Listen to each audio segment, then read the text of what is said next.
আবহাওয়ার এই মুহূর্তে গুরুত্বপূর্ণ খবর। বঙ্গোপসাগরে তৈরি হতে পারে গভীর নিম্নচাপ। ইতিমধ্যেই বঙ্গোপসাগরের দক্ষিণ পূর্ব ভাগে রয়েছে একটি ঘূর্ণাবর্ত, যেটি শক্তি বৃদ্ধি করে নিম্নচাপে পরিণত হতে পারে এবং গভীর নিম্নচাপের সম্ভাবনা রয়েছে। এই নিম্নচাপটি আস্তে আস্তে কিছুটা উড়িষ্যা এবং অন্ধ্রপ্রদেশের উপকূলের কাছে বাংলার দিকে কিছুটা এগিয়ে আসতে পারে। ঘূর্ণাবর্ত আকারে তখন শক্তি হতে পারে, কিন্তু এর থেকে কোনো ঘূর্ণিঝড়ে রূপান্তরিত হওয়ার সম্ভাবনা এই মুহূর্তে নেই। এর ফলে প্রচুর পরিমাণে জলীয় বাষ্পের উপস্থিতি থাকবে।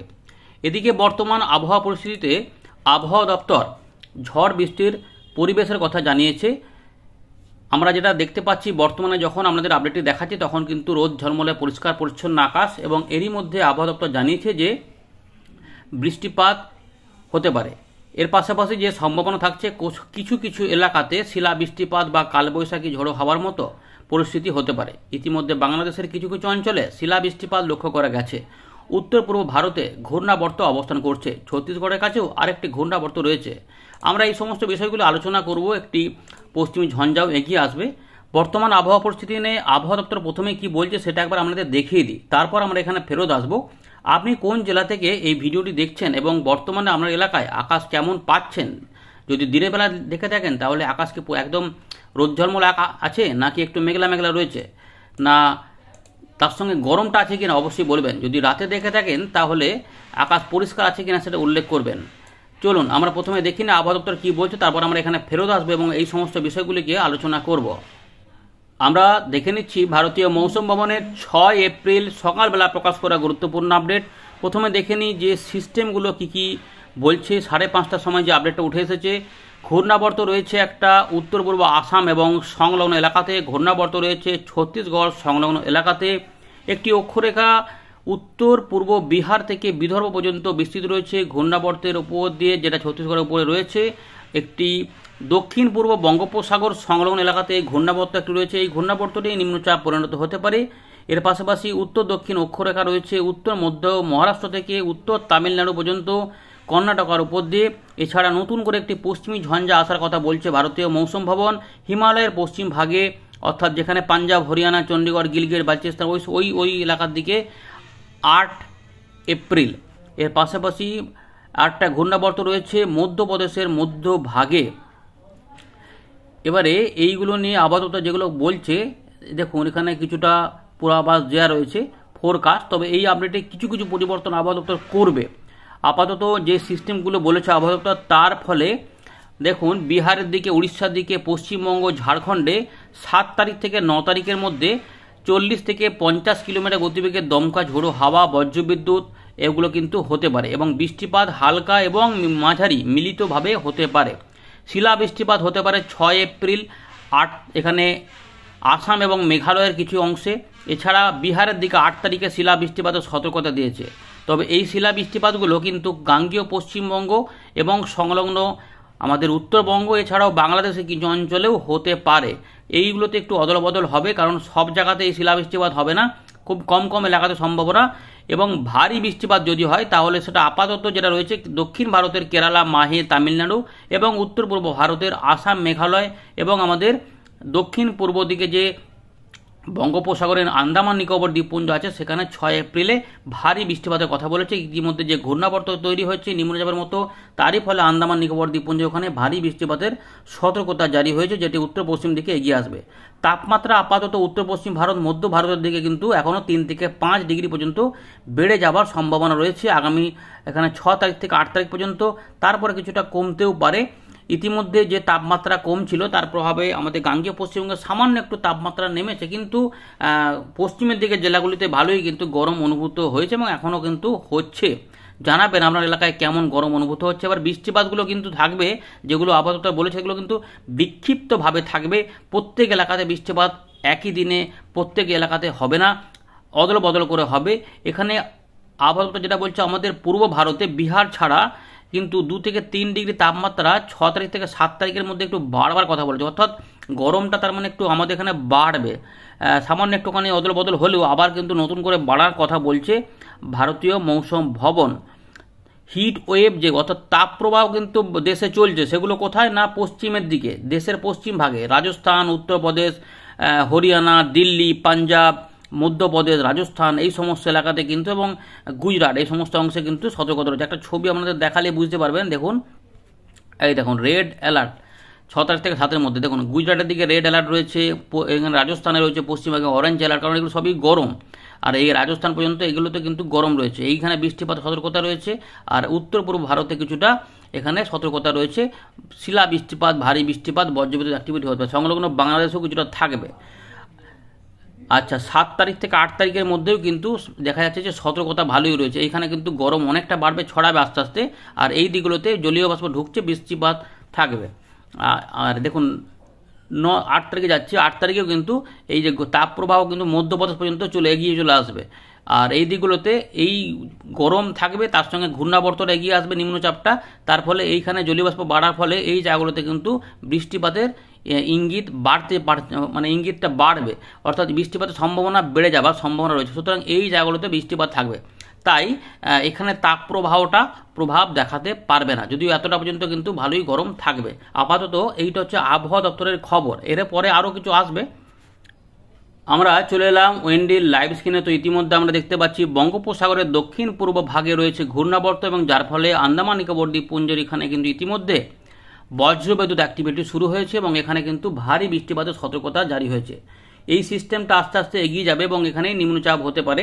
দেখুন ইতিমধ্যে দেখতেই পাচ্ছেন বেশ এখানে শক্তি বৃদ্ধি হচ্ছে, যার জন্য এরকম ছেঁড়া ছেঁড়া মেঘের সৃষ্টি হয়েছে, যেটা নিম্নচাপ শক্তি বাড়ালে হয়। তো গভীর নিম্নচাপও হতে পারে। তো এই সিস্টেমটাকে আমরা দেখে নেব।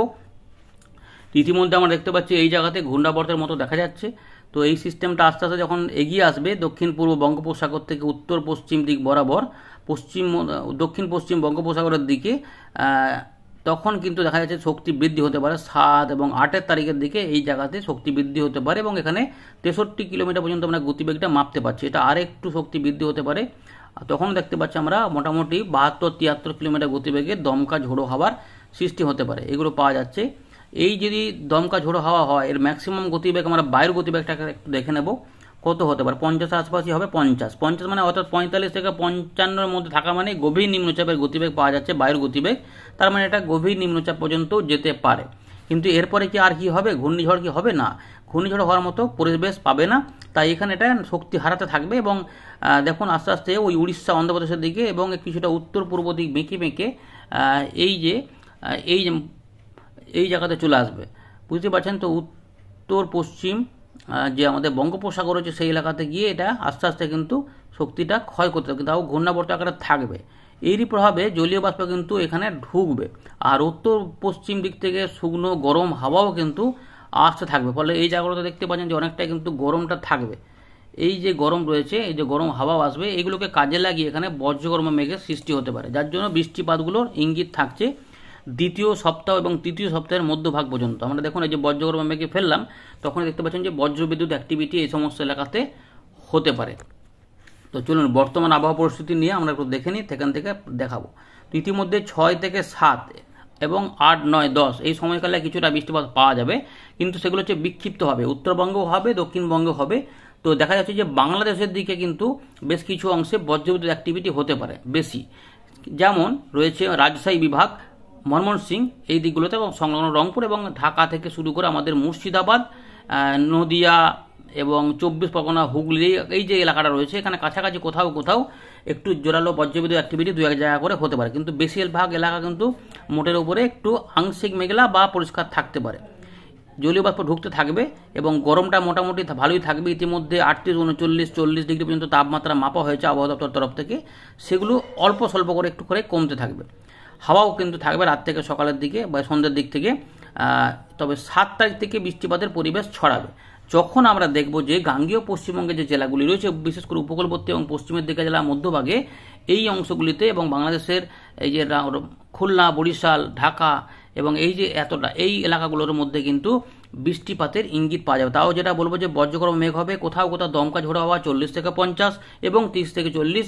কিন্তু আরেকটা যেটা বলবো যে সব জায়গাতে কিন্তু প্রত্যেক এলাকাতে বৃষ্টিপাত হবে না। এখানে দেখাচ্ছে মানে যে প্রত্যেক এলাকাতে হবে তাও নয়। এদিকে কোন কোন জেলাতে দেখা যাবে শুধুমাত্র মেঘলা আকাশ বা মেঘের ডাক শুনে দূর থেকে শুনলেন, কিছু কিছু হলো না, এরকম করেও হবে। অর্থাৎ বিক্ষিপ্ত টাইপের একটা বৃষ্টিপাতের ইঙ্গিত, এটা ভালো করে বুঝতে হবে। অনেকে তো হয়তো ভাববেন যে বৃষ্টিপাত বলছে মানে এই দক্ষিণবঙ্গে এই সমস্ত জেলাতে, তার মানে সমস্ত জেলাতে না, কিছু কিছু এলাকাতে বৃষ্টিপাত হবে এবং কোথাও কোথাও 2-1 জায়গা করে হতে পারে। কলকাতা, হাওড়া, হুগলি, 2 24 পরগনা, 2 মেদিনীপুর, ঝাড়গ্রাম, পুরুলিয়া, বাঁকুড়া, পশ্চিম পূর্ব বর্ধমান, বীরভূম, মুর্শিদাবাদ, পাশাপাশি উত্তর দক্ষিণ দিনাজপুর, মালদা এবং আলিপুরদুয়ার, কোচবিহার, জলপাইগুড়ি এগুলোতেও কিন্তু বৃষ্টিপাত ধীরে ধীরে ছড়াবে। তো রাত থেকে সকালেও কোথাও বৃষ্টিপাত হবে, কোথাও কোথাও দুপুর থেকে সন্ধ্যে রাতের মধ্যে বৃষ্টিপাত থাকবে, এইরকমভাবে থাকবে।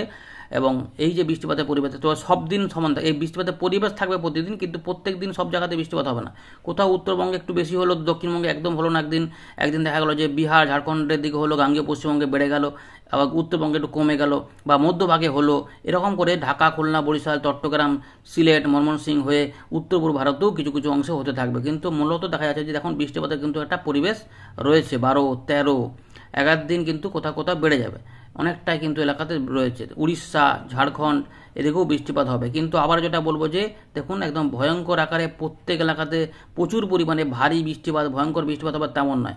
একমাত্র আসাম, মেঘালয় আপাতত কিছুটা ভারী বৃষ্টিপাতের সতর্কতা দিয়েছে আলিপুর আপাতত 19 তারিখ 20 তারিখ পর্যন্ত বৃষ্টিপাতের পরিবেশ। সুতরাং এরকম যদি বৃষ্টিপাতের পরিবেশ থাকে, তাপ প্রবাহের এখানে কিন্তু ব্যাপার নেই। তবে আমাদের যেটা বলো, ওই তাপ প্রবাহের মতো মনে হতে পারে, যখনই রোদ, যেদিনে রোদ বেরোবে সেদিনে কিন্তু প্রচণ্ড গরম থাকবে এবং সেদিনে মনে হবে যেন এই তাপ প্রবাহ মনে হচ্ছে যেন চলে এসছে, লু বইছে, এরকম মনে হবে। একটা মৃদু তাপ প্রবাহের মতো অনুভূতি হতে পারে, কিন্তু তাপ প্রবাহগুলো নাও থাকতে পারে।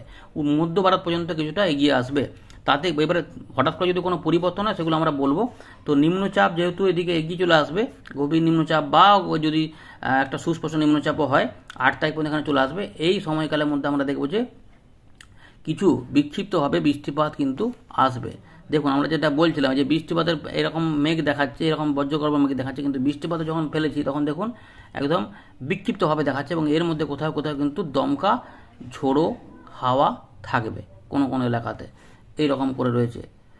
বাংলাদেশের দিকে উত্তর পূর্ব ভারতে আসাম, দক্ষিণ আসাম, ত্রিপুরা, আসাম, মেঘালয় এবং কিছুটা সংলগ্ন উত্তরবঙ্গে কিছু কিছু অংশে এইগুলোতে মেঘ তৈরি হবে এবং এইখানে কোথাও কোথাও লোকাল মেঘ উঠলে সেইগুলোতে একটু জোরালো বৃষ্টিপাত 2-1 জায়গা করে হতে পারে, এরকম করে ব্যাপারটা থাকবে।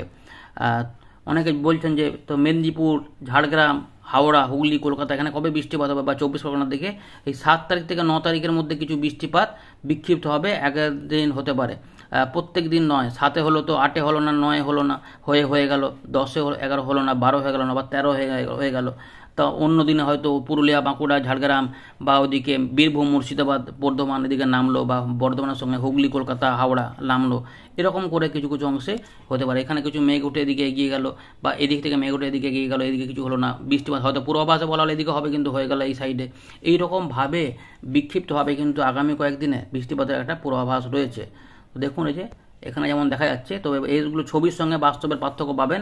জলপাইগুড়ি, আলিপুরদুয়ার, কোচবিহার এগুলোতেও বৃষ্টিপাত কিন্তু আসবে, এইভাবেই কিন্তু ব্যাপারটা রয়েছে। সুতরাং এটাকে আর বড় করছে না, মোটামুটি দেখতেই পাচ্ছেন যে বৃষ্টিপাত কিন্তু উপর থেকে নিচের দিকে নামছে। তাই সব জায়গাতেই বৃষ্টিপাতের একটা পরিবেশ রয়েছে, কিন্তু বৃষ্টিপাতগুলো বিক্ষিপ্তভাবে ছড়িয়ে ছিটিয়ে হবে। এইরকমভাবেই কিন্তু চাষবাসের কাজগুলোও আমাদের করতে হবে। তো দক্ষিণ ভাগে বাংলাদেশে খুলনা, বরিশাল এগুলোতেও কিছু কিছু অংশে 7-8-এর মধ্যে বৃষ্টিপাত আসতে পারে। যদি না আসে সেক্ষেত্রে চাষের জল লাগলে অল্প করে কিন্তু দিয়ে কাজ করতে হবে। ধন্যবাদ।